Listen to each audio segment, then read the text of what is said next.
Liar. Everywhere. On netrootsradio.com.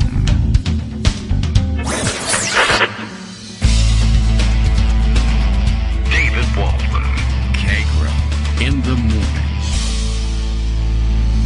Now, here's David Waldman. Hello, how you doing, everybody? It is Friday. Hooray! TGIF, I guess. Put your own G in there. Make your own decision about that. No, as a matter of fact, we got a story that's a little bit about that. It is Friday, February 5th, 2021. All good, I think, on getting that date out correctly so far. Yes, okay. Levels are 5 by 5 as well. Thanks very much, Justice. Don't ever stop telling me that everything's fine and we're on the air, because I have my doubts every day. And I appreciate the fact that you're there at like 2 o'clock in the morning or whatever it is. I know it's not exactly 2, but early in the morning, West Coast. Some of you are up and listening. Some of you are up and telling me that other people can listen, and I appreciate both. Thanks very much. Look, hot news in the trending Twitter category or whatever, over in, I don't know, what do they call this? What's happening? It's not just trending stuff, but stuff that other companies have paid Twitter to tell you is trending, like the hashtag M&Ms together. I have my doubts about how many people are actually tweeting that. It's and there's no ampersand in it, the way you and I would say M&Ms. It's just M&Ms, but then there's a little M&M emoji, I guess, that they probably also paid somebody to create. M&Ms together, or MMS together, which could stand for any number of things, but, well, the news is, according to the promoted tweet, this year we're proving almost any situation can be better with M&Ms. Isn't that wonderful? I didn't get paid anything for that, but somebody's charging big bucks for that. How are they even punctuating this thing? When they actually spell it out, it's M ampersand M apostrophe S. Can't really be apostrophe S. But I don't know. I guess that's the convention they've adopted. That's not what I came here to talk to you about, however. I came to talk about Alice. It's a show about Alice. I guess we could do things that way. Let's see. A couple stories jumping out at me in the morning. Oh, but here is Bill's morning tweet from up in frostbitten Portland, Maine, I guess. How's the temperature up there? I think it's snowing up to the northeast again, and we expect snow again, or at least my telephone weather app, my telephone with the rotary dial that I carry around, tells me that snow again here for the national capital area once again this weekend. So we're having a winter, as it turns out. But let's see, what do we got on tap for today? Kagro in the Morning is live now. That's me doing this thing here. Kagro X says today is Ketchup Day, and it might as well be. I didn't see anything about it on my calendar, but my calendar has lots of faith traditions, and of course the pan-NAFTA holidays are on there, but the condiments don't have their days on there yet, and we'll have to talk to our local legislators about that, I suppose. Ketchup Day. I think that's what he said. He thinks that's what I said. I may have said catsup, the old spelling. True, I could be going old school. Ye old catsup. No, he definitely said, oh, yes, there's a lot to catch up on. I got you. It's true. And kids put ketchup on everything, so we're all in the same spot here. There's a lot of stories to catch up on, and I'm not sure what we'll get to or what new stories we'll generate along the way. You know how it is on these weekends. We like to prepare you for what's coming up, but these days we're back in the old school, don't pay any attention to anything over the weekend mode. So really it's more about predicting what will be hot by Monday, I suppose. And we're out of Insta scandals from the Trump administration. He's creating more, but it takes longer to do it because he doesn't have Twitter. But speaking of Twitter, and of, what did I say that was, oh yes, right, the faith traditions. I've just been watching everybody watch, what's her name again? Marjorie Taylor Greene reacting to being punished yesterday. She's doing that spiteful preteen girl sort of thing, perhaps. I don't know. Who does this where they get caught out like this and they're excoriated and punished. And this morning, she's busy tweeting, well, I woke up early this morning laughing out loud at what happened yesterday. I'm laughing about my punishment. Ha ha, because I can't believe the Democrats are spending so much time thinking about me. So I'm definitely winning as I'm losing my committee seats. It's been an interesting reaction. And of course, it was actually even more, like I would say, vitriolic than that. So another one of these lesson learners we have on our hands here in Marjorie Taylor Greene. And I guess she'll be just like her daddy, Donald Trump, I guess. I saw a couple more videos of her circulating yesterday, including the very, very strange and I guess disturbing one. She doesn't say anything particularly horrible in it, but it's video of her from the campaign trail. And it's just disturbing visually all around, really. She makes a campaign stop somewhere, and, she's speaking to a group of elderly-ish, older than her anyway. I guess to a group of elderly women. I don't know. The only other person on the camera. I'm speaking in generalizations here. How else can I do it? But she's speaking to a group, and I guess the only person visible in the video is helping her set up, and it's an older woman, and she's come to a campaign event, and she's dressed in her star-spangled stupid stuff, lots of red, white, and blue, and it's a horrible looking set of clothing, but whatever. And Marjorie Taylor Greene is setting up, and she brings up to the podium with her. She says, I forgot, I usually bring this up. She brings up a giant, oversized anyway, I think, although she's kind of small, so maybe it's life size, cardboard cutout of Donald Trump, but like an old school one. I think it might have been used to promote like The Apprentice, stuff like that. It was the picture of him tugging at his cufflinks or whatever. And she brings it up there and babbles something about how, she likes to bring this with her wherever she goes. But then she does this weird thing where she's reaching behind her and with her hand and touching the cardboard thing and sort of like stroking this thing, but where it stands and how tall she is. I don't know if it's a coincidence or if she thinks this is funny, but she's talking to everybody else facing the other way, reaching behind her and like stroking the crotch of this cardboard cutout of Donald Trump. And it's really kind of visually disturbing. I think it's probably disturbing in the description as well. But I don't know. Well, there it is. That's what she's doing with her time. That's one of the latest videos circulating. The other one I recirculated yesterday, and I see circulating again this morning thanks to Peter Manso, who has a good comment on it. But this was the one I saw a couple of days ago. Originally circulated, I saw it anyway, by Mehdi Hassan, who is the host of his own show on NBC's Peacock TV, the online streaming channel, but very astute pickup in this old one. This is the one where it's before she's, I guess, even running for Congress. I don't know. Maybe she's got the idea in mind to run for Congress in February of 2019, where she's come to the Capitol, not as a member of Congress, but as an annoying troll, to insist that Rashida Tlaib and Ilhan Omar, congresswomen, both Muslim, who had taken the oath of office just recently in their first term, having been elected in 2018, and took their oaths of office, unsurprisingly, as Muslims, on Muslim scripture, the Quran.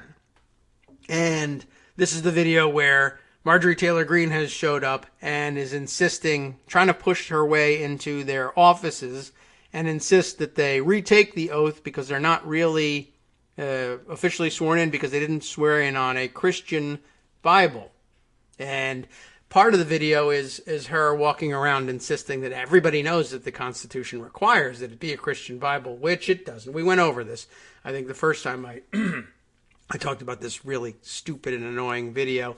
And I think the time we talked about it, I did mention, and I reiterated in the last day, again, watching Republicans, most Republicans, defend her yesterday. And by the way, I'm sure you have seen the results of the vote are in. She has been removed from her committees. The House Resolution 72 passed yesterday with 11 Republicans joining in voting yes to remove her. All of the 11 Republicans stuck by the Republican conference in all of the procedural votes leading up to it. And we can talk just a bit about that, because that was an interesting angle too. I saw Joan mentioning yesterday. Hard to believe that Republicans insisted on approaching this in this way so that there would be 4 roll call votes having to do with this punishment for Marjorie Taylor Greene. And so even the 11 members of the Republican conference who switched who voted with Democrats to remove her from her committees, and all Democrats who voted yesterday voted in favor. There were no defections yesterday. All of them went on record 3 times, sort of in support of her. I thought that was kind of interesting too. We'll talk about that in a minute. Maybe that's where we can go to from this. But Peter Manso picked up on this video and Mehdi Hassan's circulating of it and pointing out what was wrong with it. And I thought, made a series of very good points about it. And it's a pretty obvious point, but it's well put because he's a good writer. People who shout the loudest about religious freedom should be the first to denounce this, but they will not be that person because they truly believe only in their own freedom and that their own freedom matters. One reason this boils my blood, he goes on to say, is I've been working for a decade to help make the long history of American religious diversity better known. To deny the fact of that diversity is an absolute lie, but it is too often given a pass because it's a lie that means so much to so many. Yes, as long as you're lying from the Christian viewpoint, there are a lot of people who claim to be Christian who are just fine with that. Whatever. It's given a pass in this country. It's something you can get away with for the most part. From the point of view of an individual's beliefs, there's nothing wrong with mixing patriotism and Christianity, as folks like Marjorie Taylor Greene do. But when they claim their views are supported by history or law, or in this case, the Constitution, they show that it's not just about practicing their faith, but imposing it on the rest of us, of course. I'll add that little phrase at the end there. The suggestion that Muslim members of Congress should be made to take oaths on a Bible is among the most offensive statements I can recall from someone aspiring to office. That she was elected believing this is tragic, and that those who voted for her are likely to agree is all the more so. Still can't get over the fact, she says, that the GOP will scream for years about baking cakes for gay weddings, but say absolutely nothing about a member of Congress wanting to force officials to swear oaths on scripture of a tradition they don't follow. It's the most direct and open attack on religious freedom one can imagine, and it should have been front and center in the vote on her committee assignments. Very interesting. True. What's the response here? Philip Cooper happens to have responded to this, and I don't know what makes me think that it's going to be an erudite and interesting response, but I believe it will be. Let's see. Remember the 2020 Republican Party platform that wasn't? Yes. They never did come out with a platform, right? Now the Republican platform is clear. They stand for 9/11 denial, secret Jewish space lasers, false flag, school massacres, Q conspiracies, violence against and jailing your political opponents. All right, well, true. All well put there. Some of what Peter had to say reminded me of some other things. Of course, yesterday's debate about stripping her of committee assignments was interesting. She made a speech ostensibly in her own defense, although I can't tell you that I think she made it worse for herself. And one of the all-time classic lines that it was extracted from it and people latched onto very quickly. In her own defense, she says, I believe, how did she put it? I can't even remember exactly offhand, but I believe absolutely that 9/11 happened. Thanks a heap, by the way, for acknowledging that 9/11 happened. I mean, that's her own fault. She flubbed her own line there. Her own disbelief about 9/11, I mean, it's a conspiracy theory to be sure, and definitely says that there's something significantly out of sync with her.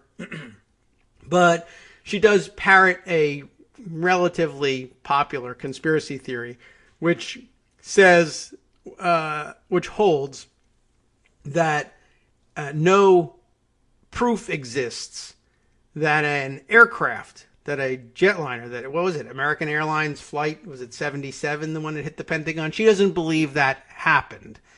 And she, in her video, which got her in the most trouble over the 9/11 thing, so, isn't it interesting that there's never any evidence that a plane, never any evidence presented that a plane actually hit the Pentagon? They think that a missile of some kind hit the Pentagon, and it was an inside job to frame up something, I don't know what. I mean, it's horribly out of sync with, her patriot type routine, but she just loves conspiracy theories that much. And of course, most of the defense that was offered on her behalf, and to some extent by her yesterday, was that all of these things were said before she was a member of Congress, and so therefore it ought not to be held against her in terms of punishment while she's inside Congress, right? A little break for the still somewhat tepid, at least tepid tea here. But that was the big excuse. This was all in the past. And I mean, it was probably the most ridiculous example of that argument ever being deployed, because she's only been a member of Congress for like a couple of weeks. So we're talking about if on January, well, technically speaking, if on January 2nd of this year, how long ago is that? It's like a month ago.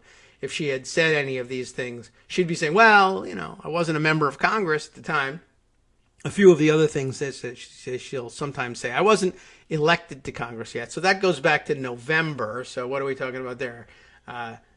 Now 3 months ago. I mean, it's back from my younger days when I was young and naive, 3 months ago. And of course, some of it, well, the bulk of it, of course, is all on Facebook and social media, on Twitter, and I don't know if she used Instagram or anything like that. And although, those services, the social media services, are getting up there in age, none of them are that old. You can't go that far back. And she hasn't been using them for all that long. She's up there, and other members defending her up there on the House floor saying, well, this is ancient history. But these are posts from 2018, 2019. Well, I think we would say, well, within living memory. It's not like it is ancient. I've grown so much since then. Of course, things have changed for her since then. Now she's supposed to be accountable publicly. But, yeah, well, you saw it in the results with Democrats thinking rather sensibly about it, defending yourself by saying, well, these are from 2018 and 2019. It doesn't really fly as a defense. As I mentioned, no defections, I think, from the roll call votes. Let's just check on all four of them, and we can explain what the four were, just because, whatever, nobody's going to cover this. So we might as well do it for you. It's important. And Joan, again, had a good point about the procedure, that they ended up structuring things such that there were four votes, and Republicans had to come out in defense of her, let's see, 4 times, I think, except if they were defecting on the last vote and actually voting to punish her. So 3 votes on record with the unity in the Republican conference, and then the defection. So let's, I guess the first question on people's minds would probably be, who are the 11? So we'll take a look at that one, and there's probably easier ways to sort this. But anyway, the 11 Republicans, I think somebody circulated a list of them at some point. It would be much easier to do it that way. But we'll look at the Congress.gov list, and they separate the names by putting the Republicans in italics here.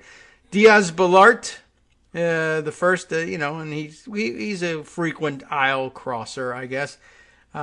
Jacobs of New York. And I'm not all that familiar with everybody on their first name basis either. But I'll throw the names out there and we can look them up later. Jacobs of New York. Next one up in alphabetical order. This is Congresswoman Kim, I think, right? Newly elected from California. Kinzinger. Is that Adam Kinzinger? We've been hearing his name quite a lot in aisle crossing about this one. The new Republican Congresswoman from Staten Island, Maliotakis, who, voted against the impeachment of Donald Trump the other day, but decided to cross over on this one. And I think I saw somebody making a clever comment about that as well. I think it was maybe even Josh Marshall. Let me see if I can't find that one because I retweeted it, I think, earlier this morning. But a good breakdown of what had happened here. Yeah, there's new Staten Island GOP representative using her Twitter handle, Representative Rep Maliotakis. By the way, if you want to spell that out, Maliotakis. But new Staten Island Rep Maliotakis shifts to vote as GOP moderate, which is to say, yes to election steal conspiracy theory and Capitol insurrection, but no to lizard people, 9/11 inside job conspiracy theory, and false flag staged school shootings. Hashtag Rhino. So I think that really kind of sets up the situation pretty nicely there. Absolutely true. So there you go. That's what passes for being a Republican moderate this day. Okay, that the election was stolen and storming the Capitol, but you go too far, ma'am, in saying that there are Jewish space lasers out there lighting forest fires in California, etc. That's just beyond the pale, don't you know? Let's see, who else is in here? I don't know how many have we named there. I think there was 11. There's definitely 11. That number I can see for myself. I don't know if I can find them all in italics in this list. Here we are. Salazar, another of the voters. I think we skipped one because I think there was one in the G's. Oh, yes, Gimenez. Does it Jimenez the way it's pronounced? I don't know. Gimenez. Oh, Fitzpatrick. I skipped over Fitzpatrick as well. And believe me, there's no chance of my knowing the first names of most of these people at this point. Let's see. So we got down to there. Maliotakis. Let's see. Any others? It's not that easy to pick out the italics, quite honestly. Salazar, we mentioned. Smith of New Jersey. Okay. Was that right? Chris Smith? Okay. Well, interesting. Wouldn't have guessed that one. Upton. Fred Upton. I remember his first name. He's been around quite a while. So is Chris Smith. Okay. Well, if I missed you and you're a Republican member of the 11, too damn bad. You know, I'm not going to spend all day patting you on the back for that. That was a garbage throwaway vote because none of you were there for the previous votes. So, you know, it's not like I don't believe that I don't believe you on this position. I do. I just find it interesting. So the first vote, here's how things broke down. They first had to bring a rule for this consideration of HRes 72. The rule, I mean, it doesn't really matter what the bill number was for the rule, but it was HRes 91 in case you're following along. So they bring down the rule, HRes 91, setting the rule as being an hour of debate on the resolution, which sometimes I wonder about why they even bother, but I guess they must have closed the rule to amendment. That must be it, because otherwise the default rule is for an hour of debate, but then it's also, the default is that it's amendable under what they call the 5-minute rule, in which any member can get up and claim 5 minutes and propose a amendment right there on the floor, which might have been good for considering this thing, except for, only if people are going to do it in good faith. If everybody wants to get up and propose an amendment that, the next amendment that would have been offered would, I think you need to throw Ilhan Omar off of her committees. And believe me, people have already filed that resolution thinking that there's a decent parallel there, and there is not. Anyway, so they had the debate on the rule. That would be an hour debate. And Jim McGovern, I think, from the Rules Committee just handled all of that. I think he was the only one that spoke during the rule debate for the Democrats. Marjorie Taylor Greene opted to give her defense right there in the debate on the rule, which I thought was interesting, in that, ordinarily you might see somebody who was so central to the issue wait to give the summation speech at the end of debate on the actual resolution itself. But she's a backbencher and doesn't even merit that level of attention on a bill that's about her. And she's also not very well spoken. And I think it was pretty clearly the decision of the Republicans to hide her as much as possible in this. And she gave a terrible speech that, like I mentioned, the one thing that stood out, 9/11 totally happened. And otherwise gave nothing in the way of apology. And, Cori Bush made an excellent point. She actually made an appearance on The Daily Show last night and made a great point. Cori Bush, of course, got into an altercation of some kind with Marjorie Taylor Greene and staff recently and ended up moving her office as a result. And I believe we covered that one. But Cori Bush made the excellent point that, she had all sorts of things to say about, I'm sorry I said this or that about school shootings or about 9/11. I totally believe that happened. But A, no apology, and B, no mention of being sorry or apologizing for or withdrawing her statements calling Black Lives Matter activists terrorists for believing what they believed in, and insisting that Cori Bush herself was a terrorist and a terrorist leader and was associated with all sorts of violent attacks and anti-governmental uprisings. That she still believes and believes firmly, and like Josh Marshall says, that still puts her squarely within the mainstream of Republicanism inside the House and outside. Anyway, there is, believe it or not, more on this topic. We'll see whether interest in it lasts past this 2-minute break.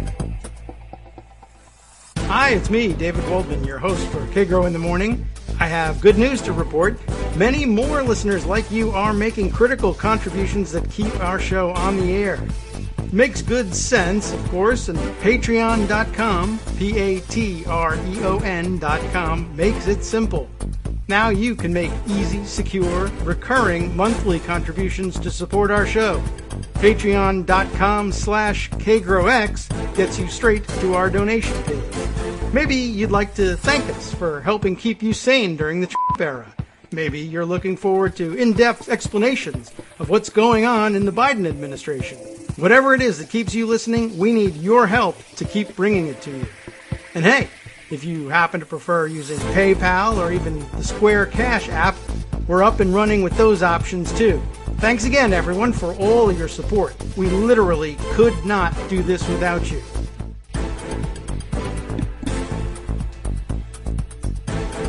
All right, welcome back now to the Kagro in the Morning Show here on Netroots Radio.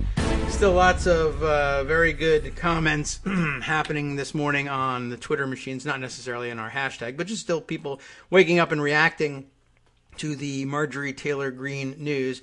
I guess I'll throw this one out there. I have seen an appeal on Twitter not to refer to her in shorthand as MTG because it facilitates comparison to AOC, which we sort of touched on yesterday.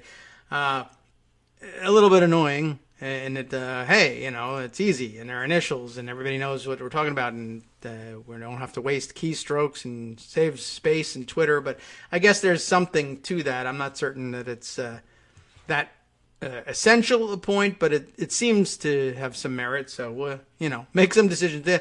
Tell me what you think about that, and do we want to waste time continuing to refer to her this way? Or maybe Armando just says he just uses Green as the last name. And by now, I think everybody kind of knows who we're talking about. So anyway, not the biggest issue in the world, but lots of people commenting on this, including, I saw just recently Digby, her tweet being recirculated. I don't know when she made it, but good point, giving a little LOL there. Liz Cheney, champion of doing the right thing, I guess, at least for 1 minute when she voted to impeach Donald Trump. Yes, Digby making this observation last night, but it only reaching my Twitter feed now. Cheney voted to allow Greene to keep her committee, which shouldn't be surprising. given, what a tough spot she's in with the conference. And also, when it comes to defending Republican prerogative, especially, I guess, of members of the conference of which she's chair, she will, doubtless vote to defend them. She's still a Cheney. She's still a Republican. Nothing changed about that. Donald Trump, on the other hand, well, for one thing, was no longer going to be in power, although she voted to impeach him while he still was technically in power. And two, he's, one, not a member. Well, I'm renumbering here. Secondly, he is not a member of her conference, and it's not part of her job description to defend him necessarily the way it is members of the Republican conference, her being the chair of the House Republican Conference.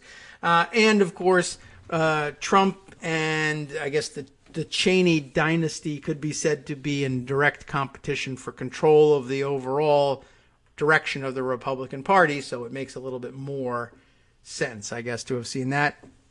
Other things pointed out by others here. Let's see. What was this? PJ Vogt pointing out here, and again here, I don't know who PJ Vogt is, but he seems to be a relatively popular blue check sort of person.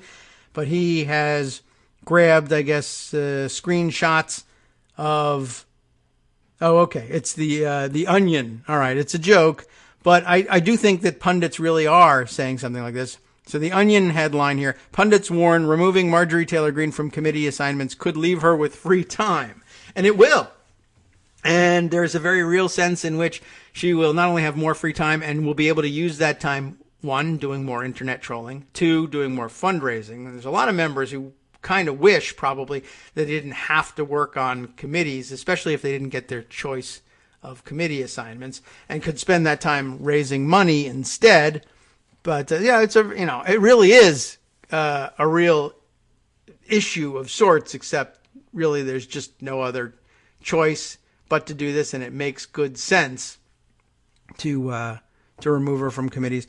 But let's see, there's a second screenshot in his tweet. And here it's the screenshot from Marjorie Taylor Greene herself, the one I told you about. I woke up early this morning literally laughing, thinking about what a bunch of morons the Democrats, which she lists as plus 11, the Democrats plus 11, I guess that's the 11 Republicans that voted against her, are what morons they are for giving someone like me, which she separates into two words, someone like me, free time in this Democrat I'm always disturbed and thrown off by the stupid usage of Democrat here. In this Democrat tyrannical government, conservative Republicans have no say on committees anyway. Oh, this is going to be fun. And I'm not certain whether she means giving someone like me free time, like making the debate about me and then me having 10 minutes to speak about what a wonderful, conspiracy theorist I am, but I'm also a mom, or whatever it was that she did with her speech, or whether she means giving someone like me free time, like I don't have to work on committees anymore, which, tells you a lot about her mindset. I guess she's a lot like Madison Cawthorn in that sense, that she's there to do messaging, not legislating. So the idea of not having to be responsible for committee work is a good thing in her mind. I mean, that's the best spin she can put on it anyway. But, what can I tell you? It was a ridiculous spectacle. Right. I almost skipped over this one too. Let's see if I can go back and find it. But, my own local elected representative on my county government, Julie Briskman, who you all remember, I think, as the woman who was photographed giving Trump the finger as she rode by on her bicycle while he was leaving the golf course. Yeah, she was pointing out the news. Dang, it has slipped by, but I'm sure I can look it up. That apparently there were a number of nominations made. We mentioned this, and as we warned ahead of time that this could happen, that Trump might in January send more nominations back to the new Congress, new Congress convening all the old nominations that were still pending having been returned to the White House, he renominated a bunch of those people, and those were considered pending nominations for consideration in the Congress, I guess in the Senate. Well, now that the Senate control has nominally turned over to Democrats, I don't think there was much danger of their being considered, but more to the point, the new president, Biden, now has, after his inauguration, the ability to withdraw those nominations. He wasn't the president who made them, but he's the president now, and he can call those things back and say return those, and those should no longer be considered pending nominations, and that's good news. And it's quite surprising that it took until February 5th to get it done, as a matter of fact, but I don't think there was much danger of anybody slipping through in the meantime. Anyway, we'll go briefly back to the House procedure for considering HRES 72, removing Marjorie Taylor Greene from her committee assignments, just to give you the sense of why there were 4 votes. So, right, first was the rule vote, and then after they didn't get to adopt the rule right away. First thing is they have the debate on the rule, and then there is a vote on ordering the previous question. And I don't know if we've ever spent time on it, certainly not recently, about ordering the previous question, but it is essentially an opportunity reserved in the rules for the minority to make a last-ditch effort to change or amend the rule for these decisions being the rules governing the debate for the upcoming resolution. It's I guess I would say a close cousin of the motion to recommit, in the sense that it too, the motion to recommit is one you've heard more about on the show, about being a last-minute, last-second chance, one shot reserved for the minority to recommit a bill to committee and require that it be amended in a certain way. On a rules question, the previous question issue is an opportunity. If you defeat the previous question, then they don't go on to a vote on adoption of the rule. They instead extend debate for another hour and give the minority an opportunity to offer either an alternative rule for consideration of the bill or an amendment to the rule. This is considered more strictly a procedural vote, and there are usually far less Democratic defections on this than there are on motions to recommit. It's not that they can't be just as substantive, or that is, I guess I really should say, motions to recommit generally not. They tend to deal ostensibly with substance, but they're not thought all the way through most often. But they're very often used as gotcha votes. Anyway, the previous question, when you adopt a rule for the consideration of a bill or a resolution, the default House rules are that there not only would be an opportunity to offer a motion to recommit, but that there can also likewise be a vote held on ordering the previous question at the end of debate, ordinarily, under default rules. The previous question motion, by the way, and I mean, it is just what I say, it's just what it sounds like, but what the hell does it sound like to most people? Ordering the previous question, that is, I order us to ask and answer the question that we were previously debating. In this case, the adoption of the rule for consideration of this resolution. We've now debated for an hour on whether or not we like this rule that's been outlined here. I now order the previous question, and if the answer is yes, the previous question is ordered, and the previous question is, are we going to adopt this rule or what? You see what I mean? It's kind of dopey, but another great example of how methodical and plodding parliamentary procedure is. We're going to debate this rule. Who says we're going to debate this rule? Well, House rules say it, because by order of the Rules Committee, the Rules Committee has the opportunity to report something like this out, a rule, and it's a priority for us. It's given certain privilege for consideration. So now that's on the floor. You have an hour to debate whether or not you like this rule. And at the end of that, you'll want to vote on whether or not to adopt it. But is it just the fact that the hour has run out that requires us to vote? Well, no. The all time for debate has expired, but that's it. It still leaves us with the question of what to do next. So what do? You move the previous question. A minute ago, we were just debating whether or not to adopt this rule. I now move that we move on to answering the question that we were just debating. I move the previous question. Right? So then they have a vote and they say yes. Okay. So as it happens, on ordering the previous question, it is a straight party line vote. 218 to 209. 2 Democrats weren't present to vote. 2 Republicans weren't present to vote. Otherwise, this would be a pretty good reminder of how many people do we actually have in the House of Representatives at the moment. So the answer is there are 220 Democrats and 211 Republicans, a margin of just 9 at the moment, with a couple of vacancies, people having left to serve in the Biden administration, or in the case of, what was his name? I have already forgotten. The congressman-elect from Louisiana who died of COVID-19 before he could take the oath of office. That seat would be vacant as well.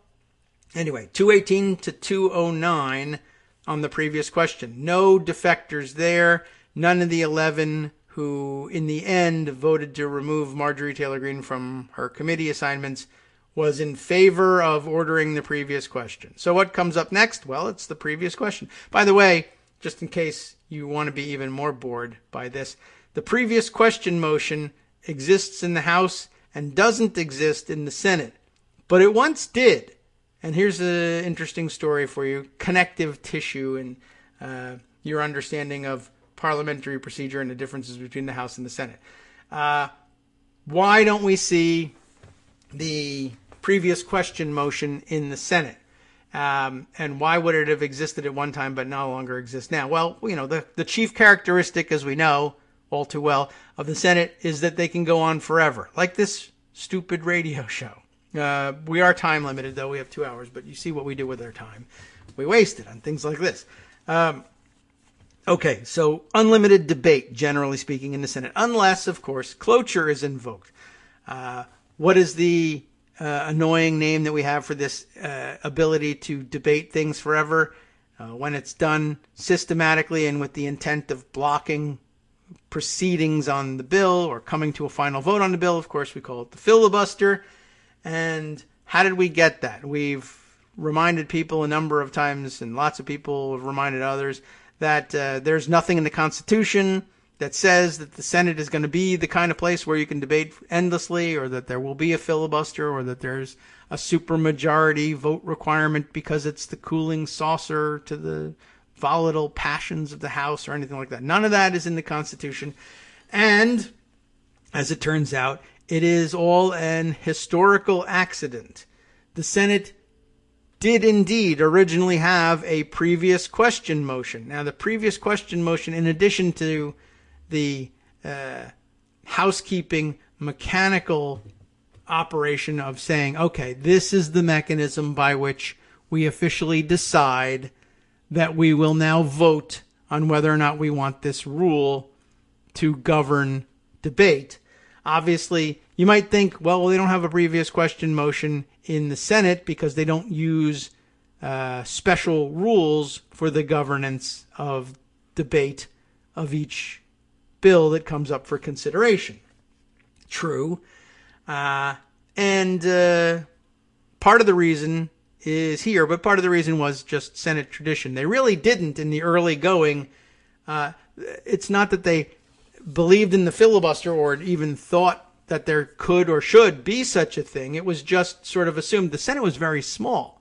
It's always been very small, but at the time of the founding, we're talking about the 13 original colonies now being states, and I guess by the time they get around to establishing the Constitution and in the first early Congresses, they've admitted another state or two. But if you're 2 senators per state, starting out with 13, 26 people in the Senate, right? That's not a lot of call for limitations on debate, probably. Even if everybody talks at great length, it's just not going to go on forever. A few more states, you're up to 30 or so senators. It's not really a big deal. So one operation of the previous question is moving on to, okay, now we'll have that vote that we were talking about. Whereas in the Senate with 26 members, it becomes pretty obvious pretty quickly when everybody has said everything they've got to say and there's no real tension about moving on to the vote. So you could probably do it by unanimous consent. Move on to the vote. Has everybody said everything they want to say? Good. Let's have a vote. Is everybody up for that? Yes, good. All right, let's go ahead and do it. But they had a previous question motion in the Senate rules, because when you're designing rules for a legislative body, you probably put that in there, because the other function of ordering the previous question is a time limiting function. All right, we've all had enough time to talk about things. Let's move the previous question here. In case there's any doubt about whether or not any one of the 26 senators or any number of the 26 senators haven't had enough time, you can outvote them. If they want to stop things, you could order the previous question and have a simple majority say, no, it's time for us now to move to the vote. But they typically did it by unanimous consent because there was only 26 of them. So in the early 1800s, it was, I don't know, the date that's jumping out at me is like 1805 or so. The then Vice President of the United States, and therefore President of the Senate, is sitting down pondering, how have things been going here in the Senate?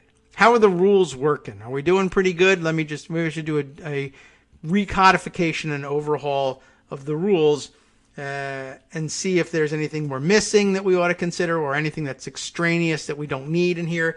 And he came upon the previous question rule in the Senate and said, in all the time I've been vice president, and even before, I was a pretty close observer of the Senate's operations. There's only 26 of them. Now there's a couple more. They operate, generally speaking, by unanimous consent when they want to move on to ordering a vote. They have never used the previous question motion. And all this time, 1805, we're talking about, I don't know. What are we talking about here? Yeah, let's say from 1787 and the adoption, 1789 elections, and so 1790 is the first time they sit as the newly constituted Senate. So 15 years. In 15 years, 15 long years, no one has ever used the previous question motion. Let's get rid of it. It's stupid to have it on the books if nobody's using it. And in his recodification of the rules, he eliminates it. That's not noticed as a problem right away because, again, the Senate remains pretty small. And it's not until the Senate grows in size and, I guess, more people begin to feel like, well, I haven't had my chance to speak, and others then begin to realize, well, now we're doing things in the Senate which I don't agree with, maybe to say that even threaten, slavery or something like that, which I don't like, and I don't want to come to a vote. And it occurs to me, well, I could just keep speaking. They won't hold a vote as long as I keep talking. They'll ask me if I'm done, and I'll say no. And then they could, if they get angry with me, of course, they could order the previous question. But, look at that. We don't have that rule anymore. All of a sudden, we realize there's no mechanism in the United States Senate for stopping someone from talking, except waiting for him at that point to exhaust himself and all of his allies to exhaust themselves, at which point you can either move on by unanimous consent or just nobody is awake to object anyway, and you can move on and hold the vote. But they begin to realize, gosh, we have no previous question rule anymore. We've just negatively invented the filibuster. There's no longer any way to stop somebody from talking. And they go on this way for some time before actually inventing the cloture rule. And that doesn't come around until like 1917, I think. But they operate for another couple, decades. 100 years or more before they realize we need a mechanism to cut off debate when somebody just won't stop and the rest of the body really has had enough. So anyway, that's how we got the filibuster. The previous question motion that they voted on just yesterday in the House used to exist in the Senate, and you used to be able to say enough is enough. By majority vote, we say shut up, but they never used it, and then they got rid of it, and then they realized too late, God, why did we get rid of it? And I don't know why they didn't just put it back in there, but they didn't. For what? I guess if you wait that long, you start to think, oh, it must have been in the Constitution or something. And none of us have looked at that in 100 years. Anyway, like I said, 1805 or so, who was that genius patriot vice president who, in revising the rules, said, well, it's been 15 years, we'll probably never use it, so what the hell, let's get rid of it. Imagine that. We didn't use the Third Amendment for a long time. No one was quartering troops anywhere. Why didn't we just get rid of it? It's like purging the voter rolls. It's just a dumb idea. You know what? It's not hurting anybody. Keep it. Anyway, that super genius was all-time #1 patriot, Aaron Burr. So, good job there, Aaron Burr. Your descendant, Richard, really carrying on the family traditions here in the United States. Anyway, so there you have it. First, they had the previous question motion. All Republicans voting no on ordering the previous question. That then brings them, of course, to the vote on adopting the rule. And it's just like we're simulating the process right here. Spending an hour talking about the process by which we'll vote on what the process is going to be. Just like being in the House. But finally they get around to a vote on adopting the rule that will allow them to finally proceed to actually debating and then later voting on the actual resolution that will actually remove Marjorie Taylor Greene from her committees. She's already spoken. She's already given her impassioned speech. We haven't even gotten to whether or not we're ordering the previous question yet. But now it's ordered. It wins. On to the resolution itself. HRes 91, the rule for debate of HRes 72. How does that one go? 218. Again, 2 Democrats missing from the House. Who was it? Still hasn't resigned. Deb Haaland. So I guess good. She hasn't been confirmed, so she's holding on to her seat, but she's not showing up to vote. And Marcia Fudge as well. Same deal, I guess. One Republican doesn't show up to vote. It was Wright. I don't know who that is, but anyway, so that makes the vote 218 to 210. So almost all Republicans have showed up, but once again, no defections in either direction here. All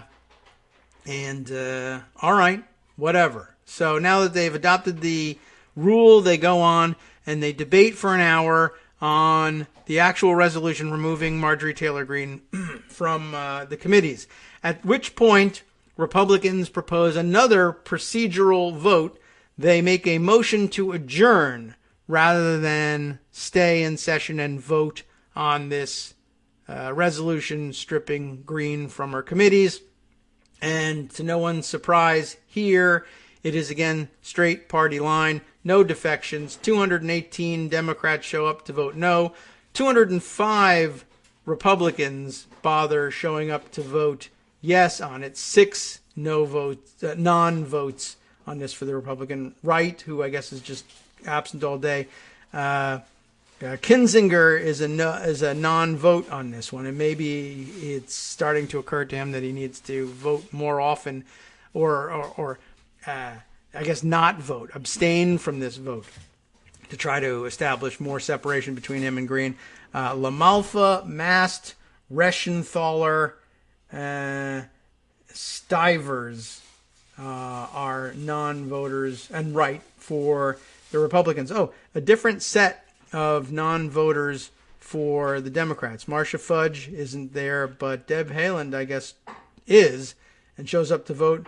But Smith of Washington is not on hand to vote. That's interesting. So in and out of the House chamber today for Deb Haaland. So interesting. Anyway, still a party line vote there, though. Then, having lost the motion to adjourn, they're finally stuck in the House. Time has expired, and under the rule, the previous question is ordered. You ever hear that when you're listening to C-SPAN? Under the rule, the previous question is ordered. The motion now occurs on agreeing to the resolution. Those opposed say no, right? In favor say aye, and they have their vote.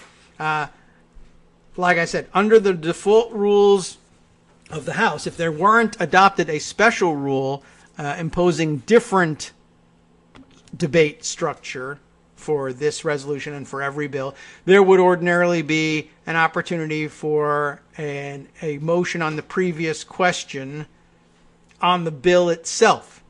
But the rules generally will waive the previous question or deem the previous question to have been ordered at the expiration of all time allotted for debate. Got it? So, instead they make the procedural motion to adjourn to cause a third vote on this thing. And then finally, that having failed, the only thing left is agreeing to the resolution, the fourth vote of the day on the question of what to do with Marjorie Taylor Greene, at which point all 219 Democrats who are present in the House that day vote along party lines to strip her of her committee assignments. 199 Republicans vote no, 11 Republicans vote yes, and 1 Republican still a no-show for this. There were a couple of people who didn't actually show up in the House, of course, but remote voting being permitted, you are able to designate a member to read into the record what your voting position is, and it's counted among the vote totals. There were lots of people doing their votes that way, but Wright and Fudge, for whatever reason, not among them. So there you have it. Making what could have been 2 votes in relatively quick order into 4 votes for no particular reason, just because they wanted to look like they were putting up a fight, and 100 and something, almost 200 Republicans putting up that fuss 4 times. Amazing. We'll be right back.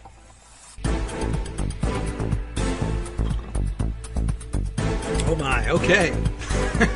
Welcome back, everybody, to the, what is it? The Let's All Burp on the Air show, I guess. Okay, well, I thought that was muted, but how'd you all enjoy that? I bet that was a treat for the ears.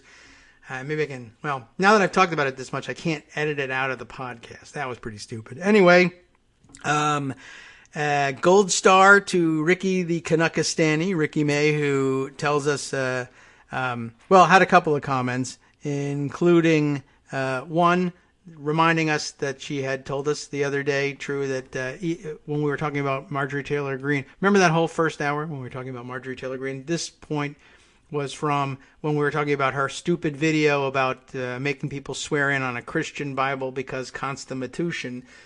Ricky astutely pointing out, I'm Canadian, but I've read enough of the United States Constitution to know that there's definitely nothing in there about that.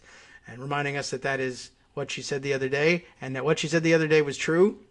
And amazing thing. I mean, I guess you can't avoid it. Being a neighbor to the United States, but not a citizen, must be a real trip, I must say. Because we have a country, there's, I don't know how many people would think this thought. I was going to say 330 million people down here who think, of course you've read the U.S. Constitution. We're the friggin' U.S. Everybody read the U.S. Constitution.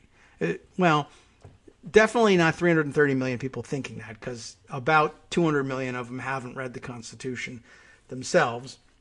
And I don't know that I've ever sat down and read the Constitution from start to finish. I guess I actually have, but not on purpose. But, probably for a class or something. But I don't know if I've ever read it, start to finish, like in one sitting. Why would I do that? But eventually I've read the whole thing. But yeah, just like I said, it must be some kind of a trip. Like, it makes sense, obviously, for Canadians to study American government, because American government has probably way too much influence on what happens up in Canada, and it pays to know what the hell's going on with the neighbor who's always pushing people around and insisting that everything go their way. I imagine that there's some significant numbers in Mexico, reading it in translation perhaps, or probably those who are studying the Constitution, their English is probably just fine and they're reading it in English as well, but maybe just so that they understand it from the beginning. The Spanish translation is there. Ship some of those Spanish language translated constitutions up here if you've got any. We've got a number of people we could pass them out to here who could benefit from them as they learn their English. But I'm hoping that would they put a Spanish translated they should, but I could see Republicans forbidding it, putting a Spanish language translated constitution like in your starter kit for your citizenship test. Like, it makes good sense, and so therefore Republicans would be opposed to it, I guess. Anyway, but I guess, how many people do you think in the United States are like, I should read the Canadian Constitution because they're our neighbors and we do a lot of business with them, and it'd be interesting to know how they govern themselves. But no, of course not. We don't do that. We don't even know who the prime minister is at any given time up there. It's a goddamn shame. And whatever. I mean, I can't make any excuse for it. But good on the Canadians for keeping an eye on this thing. The best I can do is tell you, my calendar tells me when your Thanksgiving is. But if your calendars could tell us, I should get one of those smart device calendars, a Canadian calendar for my phone that will say, today is Canadian Thanksgiving. And by the way, at the moment, because this is a smart device and we can change this, the name of the prime minister is, okay, well, it's Justin Trudeau. That one we know. But prior to that, what do we know about anything? I don't know anything about any of the prime ministers. This one is famous because his father was known and was prime minister, and he can do like balancing yoga tricks, and Ivanka Trump is hot for him, and we saw that in these. Oh, and so was Melania. So that's how we got to know him, and he was like young and his clothes fit, and he came to visit Donald Trump, and so the pictures were funny. All right. I guess that's as good a reason as any to know the Canadian Prime Minister, but we shouldn't have to rely on our president being a complete a-hole just to be able to say, well, by comparison, we're all very interested now in the Canadian Prime Minister. But I apologize to our Canadian friends for that. It's a show about American politics, but, I can see that it pays to know what's going on up in Canada. How much studying am I doing? Not enough. I rely on you to tell me all of that. Yes, okay, and look, here Brian Monroe now saying, regarding America having too much influence in Canada. Sing it, brother. I can't sing it. I don't know the tune, but it's quite obviously got to be true. We have too much influence everywhere. That's one of our big problems. Or at least not knowing how to use it very well, at a minimum. But, okay, it's not a Hate America First show, goddammit. All right. I know there are other stories. It's Friday. Here's a good one. I would like you to read this and then do a show and then read it to me so I don't have to do it. But this looks like a good piece. It caught my eye because Marcy Wheeler was tweeting about it this morning and making excellent points in doing so. It is a New York Times piece telling us what we already knew, but in new and interesting fashion, plus with some graphics. They stormed the Capitol. Their apps tracked them, by Stuart Thompson at the New York Times. Well, duh, of course their apps track them. That's what apps do. And we're so computer savvy, we knew that a long time ago. And I'm sure by January 7th, 8th, if not the 6th, we were probably on the 6th. We were talking about it and tweeting about it. All these people who are carrying their iPhones in there, even if they're not busy taking selfies of themselves smashing windows at the Capitol, are broadcasting signals, pinging all the cell phone towers and probably all of the Stingray fake cell phone towers also that are in the hands of the government, telling everybody exactly who was in the Capitol and who wasn't and where they went in the Capitol. And this is going to get a lot of them caught. On top of which, then, of course, they tweeted out, I'm in the Capitol and I'm doing illegal things. Stuff like that. That didn't help anything. But yeah, looks like an interesting article. Let me at least give you what Marcy's observations were on that. Saying she's grabbed a screenshot of part of the article here, which reads, in the hands of law enforcement, this data could be evidence. But at every other moment, the location data Oh, wait, actually, maybe I should read the previous one. Yes, why don't we set it up that way? Sorry to confuse you, but there is a previous statement. Here it is. Again, she's grabbed from the article a segment which reads, about 40%, and this is the most surprising part of it, about 40% of the phones tracked near the rally stage. Remember, we're next week going to have an impeachment trial for Donald Trump for inciting the insurrection and assault on the Capitol. And he says, I didn't do that. I had nothing to do with that. About 40% of the phones tracked near the rally stage on the National Mall during the speeches were also found in and around the Capitol during the siege. A clear link between those who'd listened to the president and his allies and then marched on the building. True, very interesting. And as Marcy notes here, massive trove of cell phone location shared with New York Times shows that 40% of those who went to the rally then went to the Capitol. That's not going to bode well in the trial. Although I'm sure Republicans will say, well, look, 40%, that means 60% of them didn't. The majority, you might even say a vast majority of the people who listened didn't then go into the Capitol. And I suppose Republicans could consider that to be defense, and others too will say, well, yeah, that's true. Most of them didn't.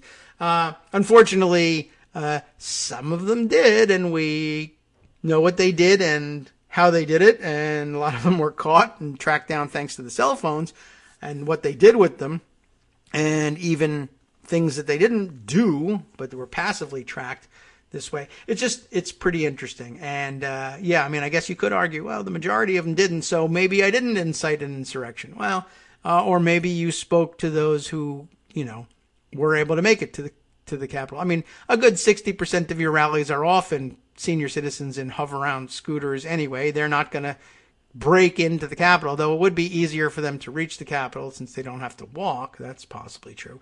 But 40% is still a pretty significant number, and then they did some pretty serious damage. And, I guess in the end, maybe it's not all that exculpatory to say, well, only 40% of the people at my rally attempted to assassinate anybody. Well, that's a lot. It seems like 40% of your rally crowd. Yeah, but it's the minority.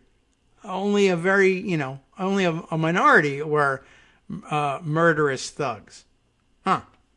All right. Well, we'll see what the jury thinks of that one. Well, we know what the jury thinks about it. It'll be about 50-50. Anyway, that won't be enough for the conviction, obviously. Then there was the second comment that Marcy made, and it was on this segment with the New York Times article, which reads, in the hands of law enforcement, this data could be evidence. True. But at every other moment, the location data is reviewed by hedge funds, financial institutions, and marketers in an attempt to learn more about where we shop and how we live. Imagine their surprise to find out how many patriotic Americans were actually anti-democratic insurgents, Fedayeen Donald, if you will, breaking into the Capitol, looking to overthrow the government in favor of Donald Trump. Fedayeen Donald should have come up yesterday when we were talking to Greg about vanilla ISIS and their weirdness and some of the other parallels between the Republican insurgency and, I guess we could say, Iraqi anti-government insurgents following the war and others like them elsewhere.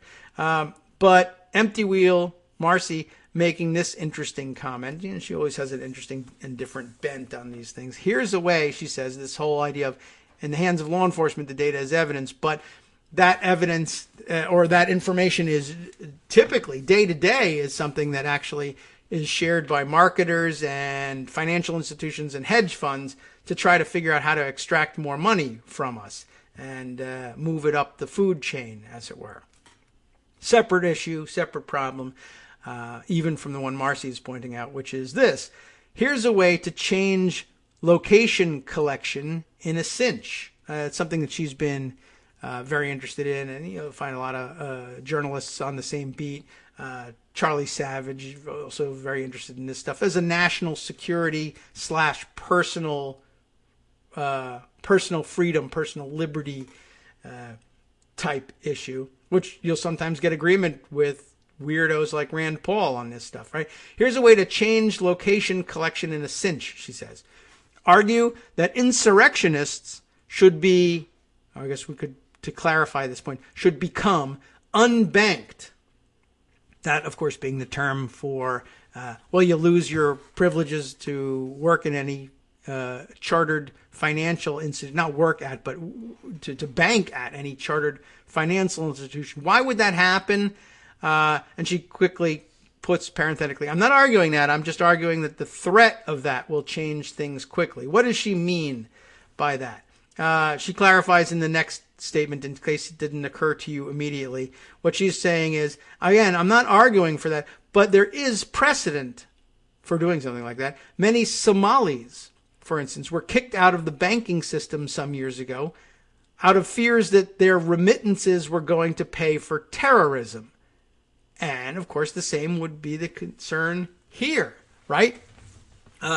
Essentially, this is the system by which, the national security laws passed in the wake of 9/11 and onward, overreaction in many cases, it sometimes happens. And there's a lot of good writing about not warning us not to overreact that way with the insurrection necessarily. In the rush to catch as many of them as we can, we might knock down some barriers that are important for keeping certain data private or the tracking private. But anyway, as she points out here, we post 9/11 began to crack down on, to target Muslims for all sorts of things. Obviously, I think we all know the history of that, and that a lot of the important cases and prominent cases that went all the way up to the Supreme Court were about identifying people that the national security apparatus, for whatever reason, came to believe were involved in terrorism or terrorism financing, that they were using what might otherwise look like legitimate religious charities, but Muslim ones, to launder money or move funds from, people with disposable income to spare who were Muslims in the United States, and then move them overseas, either directly to or washed through a number of other entities and ending up in terrorist hands. And they want to track the money so that they can crack down on it and choke off financing for terrorist organizations. It's a good idea, certainly. Anyway, I guess it fell particularly hard on Somalis for whatever reason, as opposed to other nationalities, but others were affected as well. But the idea was, and it still stands as law for the most part, and the justification is blocking terrorist financing, because who's not against that? It's very difficult even to get Democrats to vote against something like that for fear of being attacked as being pro-terrorist if you don't go along. So, but an interesting point. Of course, here Republicans will suddenly differ and just insist that the people who stormed the Capitol aren't terrorists; they're patriots instead.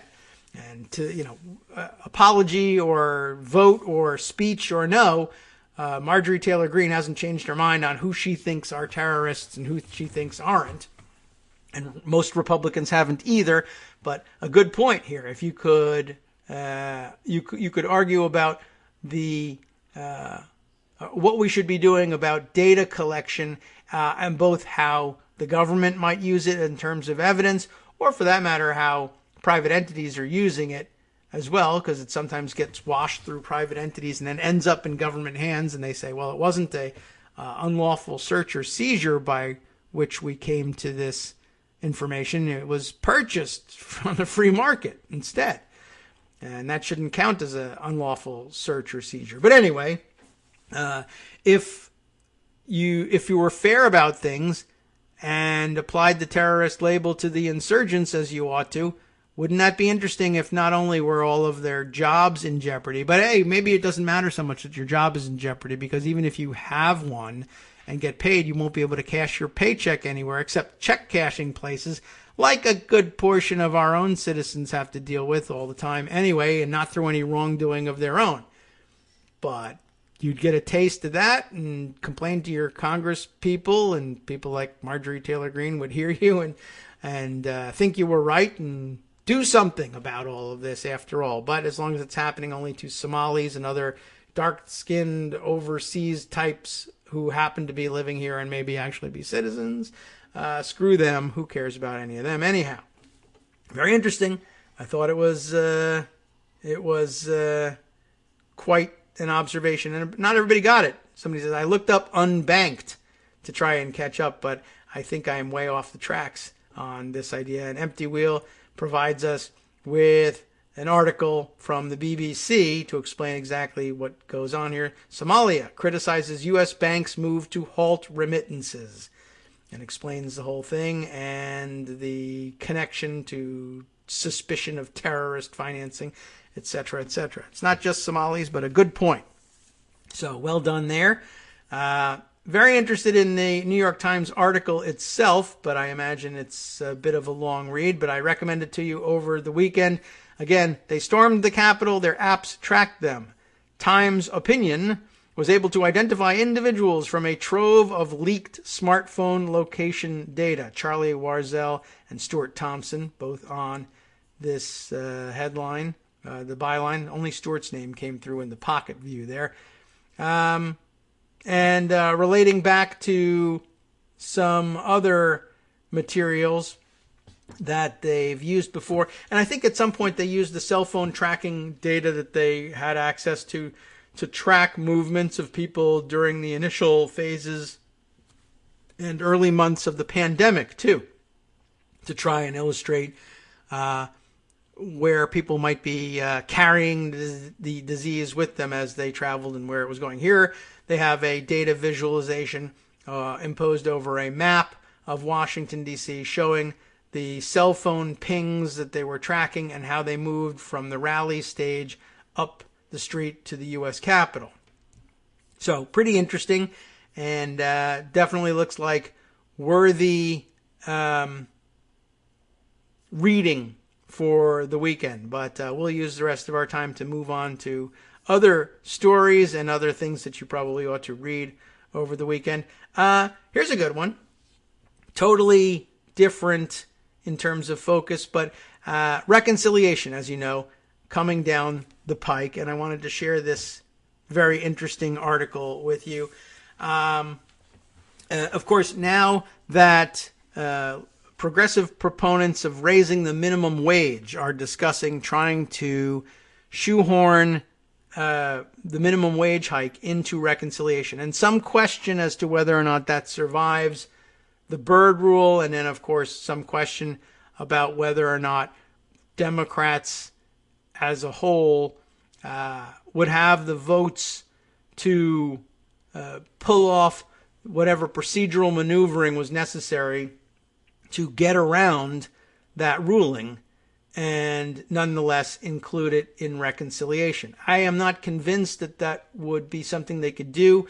Joe Manchin has already staked out a position not necessarily in favor of a $15 minimum wage, period. So it's not likely that he would go out of his way to save it for inclusion in reconciliation. But it's not entirely out of the question that one Republican could replace him. But I don't know. Minimum wage, not really something that I think of Mitt Romney as being a savior on. But anyway, the initial point is, would raising the minimum wage be the sort of provision that Senate parliamentarians would ordinarily consider eligible for inclusion in reconciliation? The answer is probably no. And there's a whole series of rules that they try to follow in making that determination. And the chief among them is whether or not the provision has direct budgetary impact. And it's not actually all that difficult to imagine an argument by which you could say that it does, in fact, have direct-ish budgetary impact. But the question of the directness is what the parliamentarians tend to focus on. Now, what's interesting is this is an article, it's in Morning Consult, which we here credited quite often on the show, I think, right? Isn't that something we hear from all the time?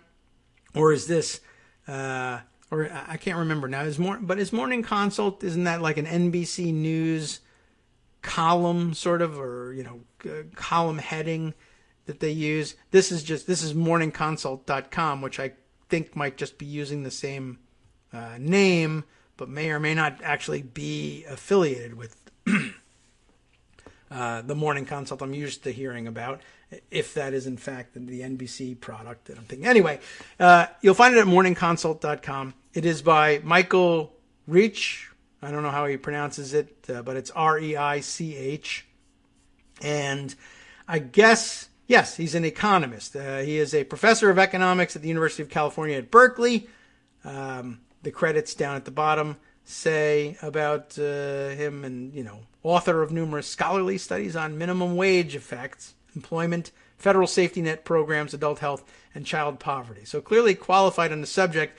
What is interesting to me is not only the series of arguments he makes, but the overarching issue of who makes the decisions about the germaneness, the relevancy, and direct budgetary impact, and how do they make them? Not so much. I know who makes them. It's Senate parliamentarians, and then of course, subject to the chair's interpretation of what the parliamentarian tells them, and the vote of the body if they want to waive that point or overturn it. All of that, I understand who makes it.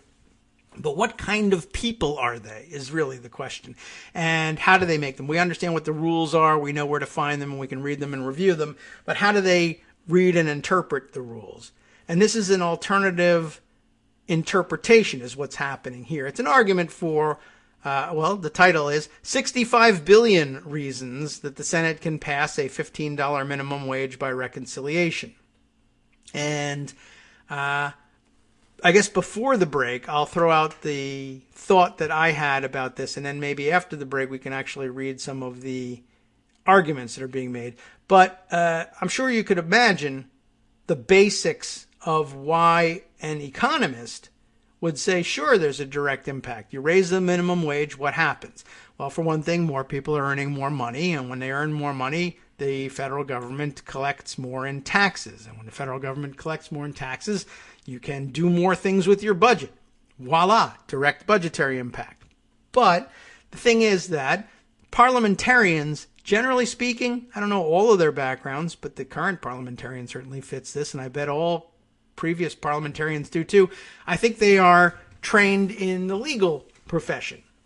After all, these are rules set down, some of them statutory, the Budget Act, which governs, created and governs reconciliation. But generally speaking, it takes a lawyer's, or we think of it as taking a lawyer's training and a lawyer's mind to parse these kinds of procedural rules and figure out what the hard and fast rules should be, and whether things are in or out when it comes to reconciliation or germaneness and other settings or whatever. And how are lawyers taught to think about links like this? You tell them that there needs to be a direct budgetary impact from a provision. They tend to think of it the way lawyers are trained. They learn in law school about proximate cause.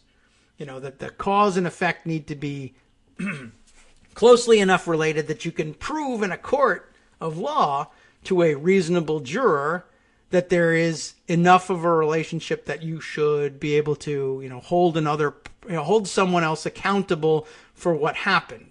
One person says, you did this, and then the defendant says, I did not do that.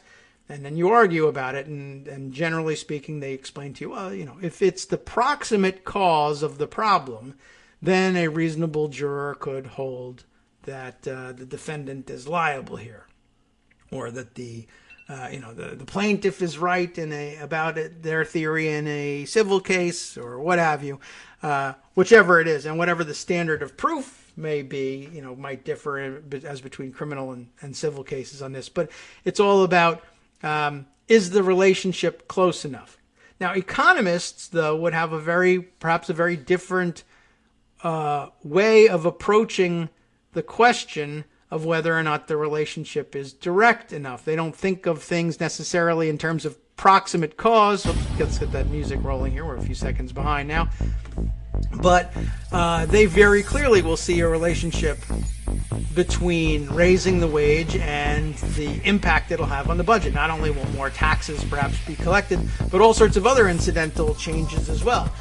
Right in the tax issue, you would find, for instance, there would be less burden on the government in terms of paying out earned income tax credits. That's just one thing. We'll talk about more in a minute.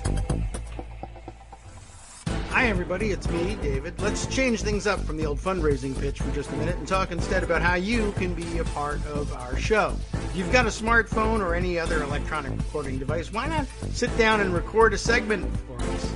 Read us an important article and give us your take. Read one of your own original essays, or even just give us your commentary on something you'd like to share that's important to you. Then send the file to me at kagrox@gmail.com and I'll try and work it into the show. Short segments, a few minutes in length, are easiest to fit in. And of course, I can't always guarantee that I'll be able to play everything, but if you've ever shouted at your radio or TV about something you wish was being covered, here's your chance to change that. Make the show your own. Send your submissions to me at kagrox@gmail.com.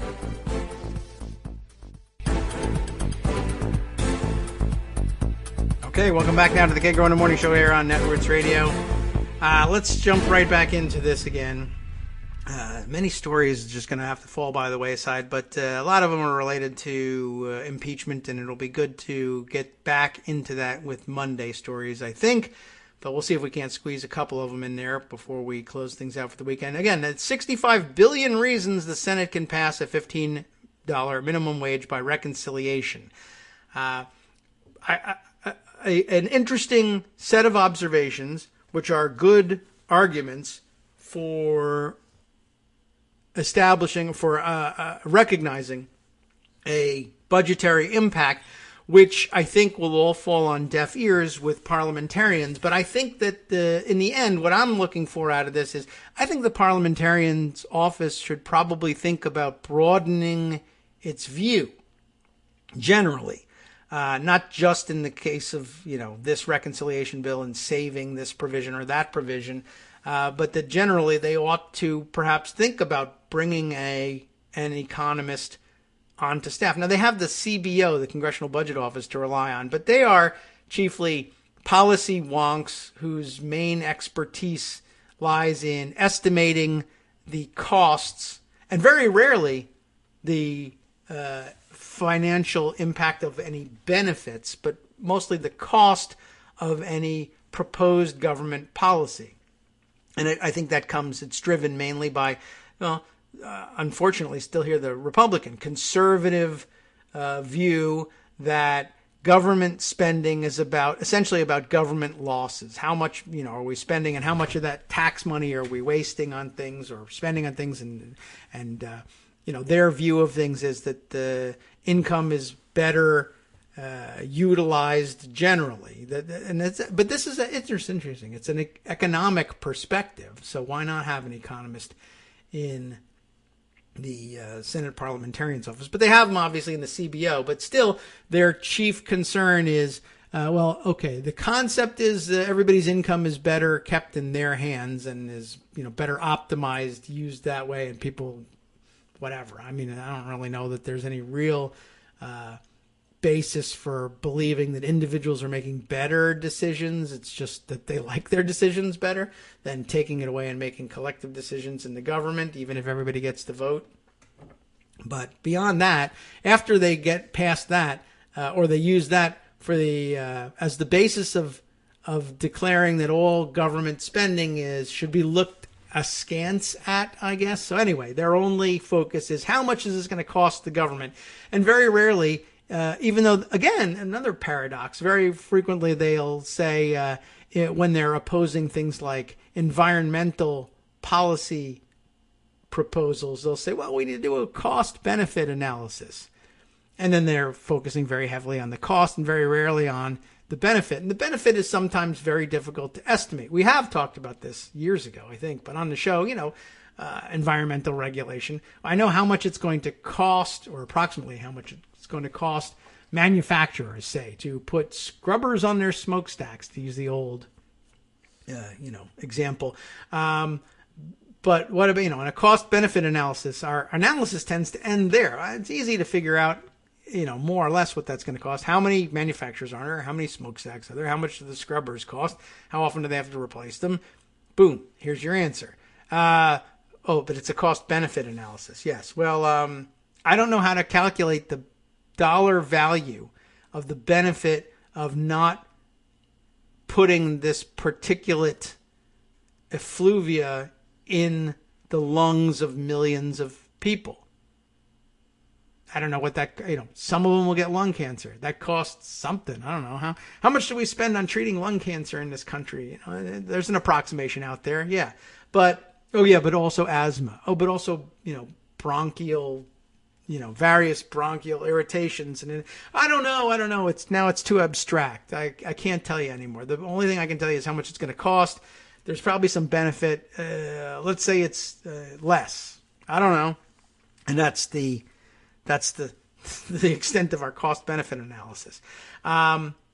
Anyway, but here in the parliamentarian's office, when they're talking about direct impact on things, if they need an economist's viewpoint on it, they say they realize that this is a good point. They'll ask the CBO, and the CBO guys are not trained, I don't think, in the same way as you might hope if they were going to come to this sort of conclusion. Again, Michael Reach, I hope we're close to pronunciation for him on this one, professor at UC Berkeley.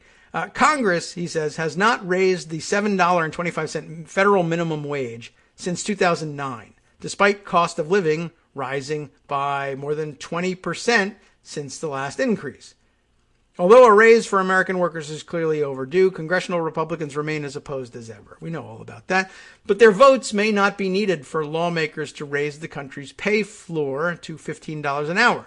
One way to raise the federal floor without any support from Republicans, and it's not that we don't want it, it's just that we can't get it.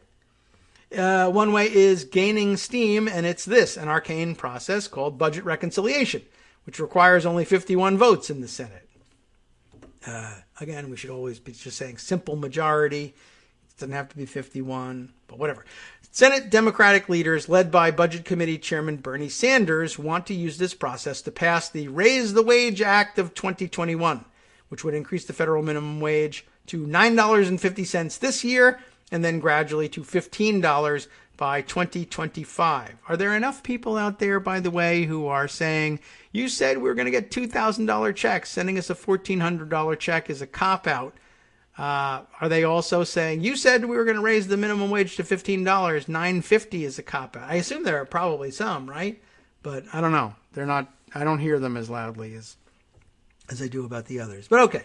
Vice President Kamala Harris and the Senate's parliamentarian, and there's a word, an extraneous word in here, will ultimately determine whether a minimum wage increase qualifies for the budget reconciliation process.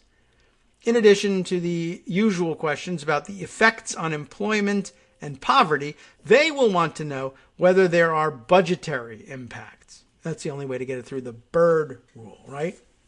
As an economist who has long conducted and published, I was going to say casual, but it's causal studies of minimum wage effects, including on federal and state budgets, I already know that a federal $15 minimum would substantially affect federal revenues and expenditures.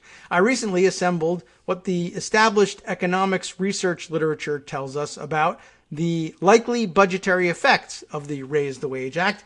I conservatively estimate that a $15 federal minimum wage in 2025 would have a positive effect on the federal budget to the tune of $65.4 billion a year. Wage increases for low-wage workers will add to payroll and income tax revenues about $21.2 billion per year. This total includes $5 billion from workers who will delay their retirement. Interesting.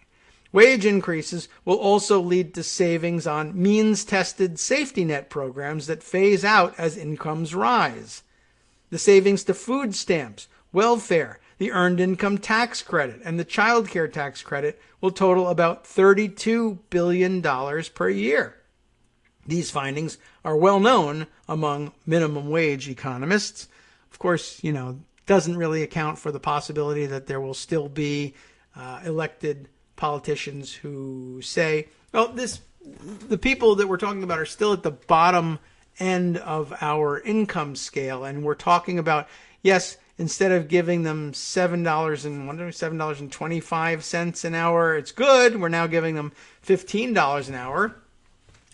That's definitely good, but we're also, they haven't become filthy rich all of a sudden.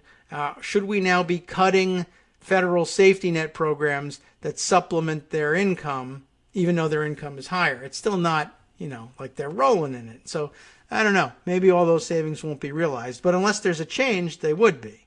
So I think it's a fair assumption. What is less known is that the Social Security Trust Fund will realize savings since some older workers will delay their retirement. I'm glad he came back to that because it's not quite that obvious. But the idea is that people will delay retiring because staying in the job market and working for another couple of years, it's finally worth doing because you're earning twice as much as you used to be. So you might stretch things out just a little bit and delay your retirement. It's certainly possible. When these workers do retire, they will receive larger benefits, but they will, they'll be drawing more from the Social Security Trust Fund, but they will be followed by the next cohort of older workers who will also delay their retirement. These savings will add $12.2 billion per year to the Social Security Trust Fund. It's an interesting aspect of economics here, and I don't know whether it fits under what is the emerging field of behavioral economics necessarily. I mean, there's always been a behavioral element, predictive element to economics. You're trying to decide, as rational economic actors, what will people do? Behavioral economics, I think, takes into consideration things other than rational economic acts, but which nonetheless are equally explainable and sometimes predictable. But yes, it's very much the case that there's billions of dollars at stake here based on what our thoughts are about what others will do given various economic incentives. How will they respond to them? And it seems like there's a pretty good argument for saying, yeah, obviously the budgetary impact, it's certainly not negligible. The question is, is it direct enough to convince somebody trained in the legal tradition to believe that there's either proximate cause here or a close enough relationship? And yet there's no question in the mind of economists. They are doing this because of that. Of course, there's a cause and effect relationship. It might be really interesting to see what the discussions look like if there were more economically trained Senate parliamentarians. And it's not out of the question either, not necessarily something that you actually have to bring in economists, although it's a good idea for specific training on this thing. But, there is, of course, the burgeoning field. It tends to be conservative in its outlook, but the burgeoning field of law and economics that could, maybe Chicago, University of Chicago and George Mason University could be sources of a new stream of Senate parliamentarians that are better trained at taking economic considerations into account of their proximate cause calculus. Anyway, back to the article here. Let's see. There was the note that $12.2 billion going back, being retained each year by the Social Security Trust Fund by people delaying their retirement, both the first cohort and the second. Finally, government costs will increase for the 3 million low-wage workers whose pay comes indirectly from federal funds, such as Medicaid. But Medicaid caseloads and cost per recipient will also fall. California's budget experience, with a minimum wage slated to rise to $15 in 2021, shows that the savings to Medicaid more than offset the increased costs. The center of gravity of economists' research and thinking has clearly moved in the past decade to recognizing that a $15 minimum will likely have small disemployment effects and generate large reductions in poverty. Higher pay also leads to other downstream effects on health and child and adult poverty. A $15 federal minimum wage by 2025 would increase the pay of about 32 million workers, with full-year workers getting an annual pay increase of $3,300 or more. These workers will spend much of what they receive in their local communities rather than stash it in bank accounts. They will do things like buy cars, which will help them expand their job opportunities, take their family members to medical appointments, and do their shopping errands. The benefits of a $15 minimum wage will be larger for black workers than for white workers, though low-paid workers of all races, ethnicities, and genders will receive increases. The benefits of a $15 minimum wage are clear. The raise is long overdue, and with my research showing an increase would have a positive effect of more than $65 billion on the federal budget, $15 an hour might soon be a reality for tens of millions of workers who so desperately need a raise.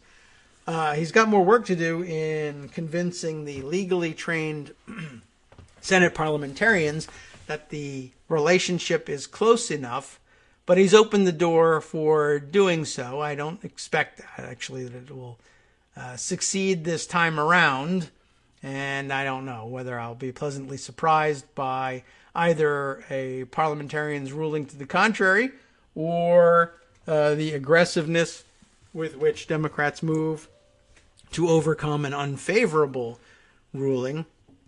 But anyway, I think it was an important point and a good, I don't know what, a macro level, to borrow from the economist's view of procedure and how it gets determined. This is one of those gray areas that can go in either direction depending on who's making the call.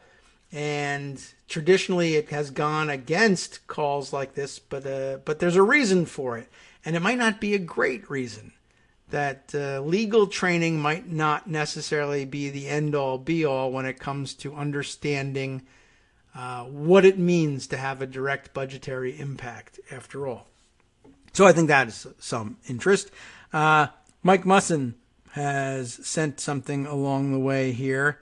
Let's see what this is. This op-ed points out, among other things, that Vice President Harris, as the presiding officer, gets to make the final call on points of order against provisions in the reconciliation bill, even overriding the parliamentarian.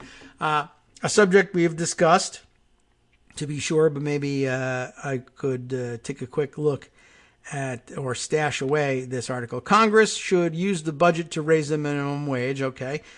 Same argument this time being made by Bill Douster, whose bill? Does it say he's a deputy chief of staff to former Senate Majority Leader Harry Reid? So this would be the political argument for doing it, and I guess the procedural argument for, or the procedural explanation for how to override a negative ruling from the parliamentarian. But I think we've actually kind of been over some of that, but it hasn't necessarily been crystal clear.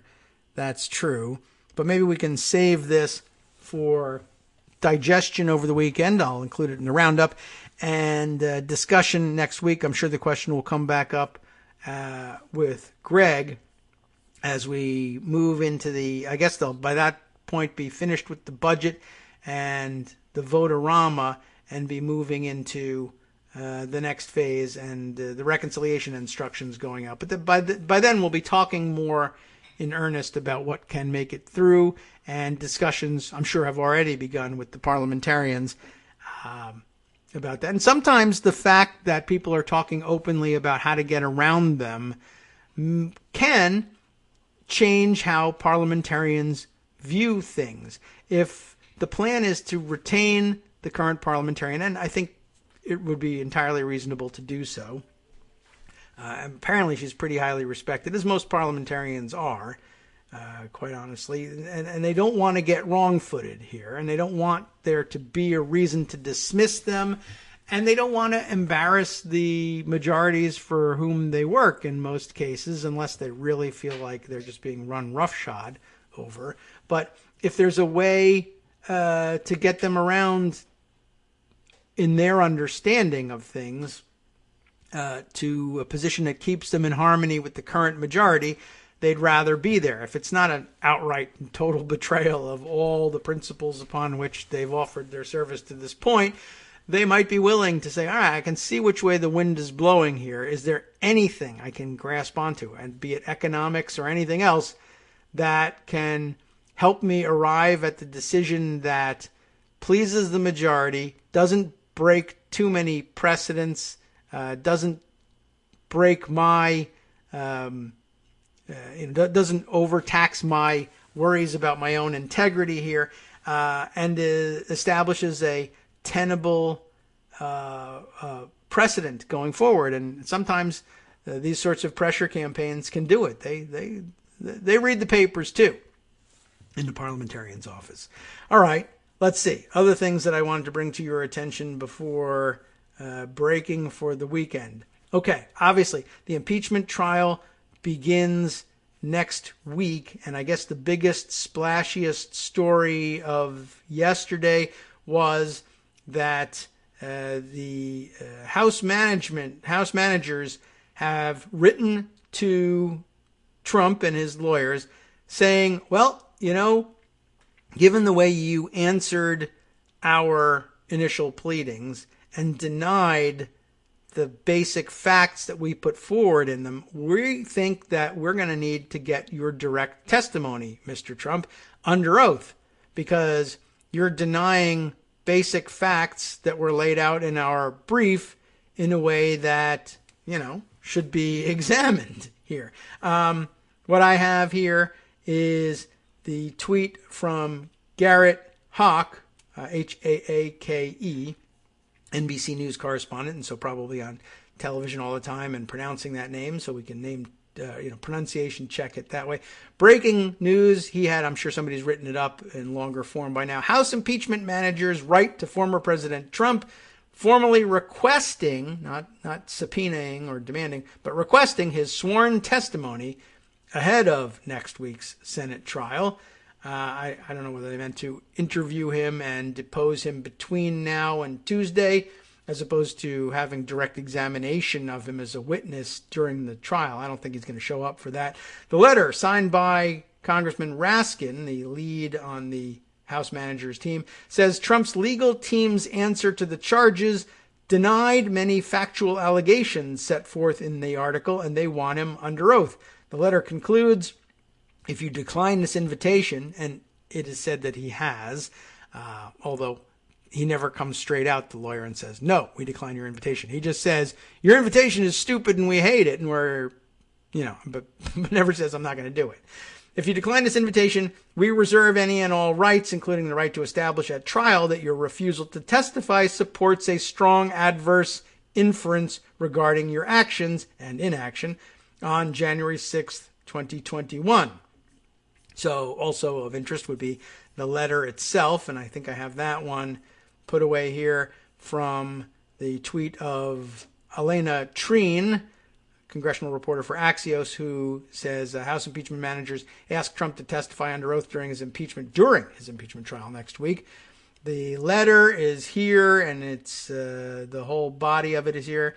Dear President Trump, they still do call him that.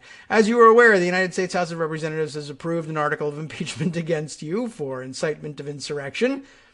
See HRES 24 if you want to look that up. The Senate trial for this article of impeachment begins on Tuesday, February 9th. See Senate Resolution 16 for authority on that. 2 days ago, you filed an answer in which you denied many factual allegations set forth in the article of impeachment. You have thus attempted to put critical facts at issue, notwithstanding the clear and overwhelming evidence of your constitutional offense. In light of your disputing these factual allegations, I write to invite you to provide testimony under oath, either before or during the Senate impeachment trial concerning your conduct on January 6, 2021. We would propose that you provide your testimony, of course, including cross-examination, as early as Monday, February 8th, and not later than Thursday, February 11th. We would be pleased to arrange such testimony at a mutually convenient time and place. Presidents Gerald Ford and Bill Clinton both provided testimony while in office, and the Supreme Court held just last year that you were not immune from legal process while serving as president, so there is no doubt that you can testify in these proceedings. Indeed, whereas a sitting president might raise concerns about distraction from their official duties, that concern is obviously inapplicable here.